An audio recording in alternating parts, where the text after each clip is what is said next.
everyone, it's Tammy. I just have a really quick tip for you guys. So I love to use distressed inks when I'm doing certain things. And you guys know that, well, you probably know that most of the time you need to use them with a little, oh, where's my little thingy? Here it is. With one of these and one of the sponges so that you can easily sponge. Well, I keep my sponges attached.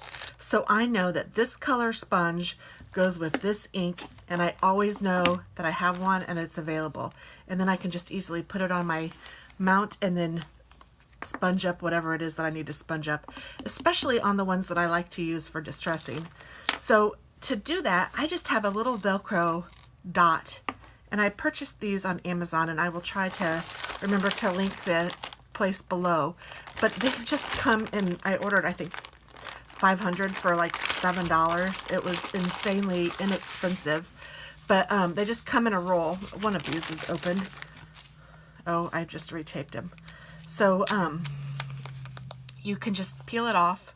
And so these are the soft ones, and then the other roll is the tacky ones. So the soft ones for this you don't really need, because you want the tacky one to be stuck, and the soft one wouldn't really do much. So you might end up with some extra soft ones, but it's still so worth it because we don't need the whole dot. We just want the part that's going to allow us to attach our sponge.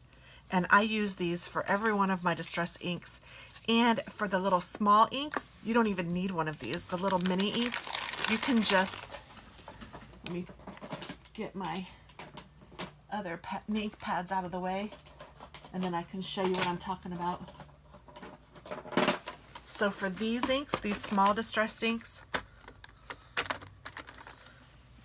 the sponge just fits right inside, and I don't even have to put a dot. They stick all by themselves just because it's the perfect size. So there's the tip for those too. But for these, the little Velcro dot works perfectly.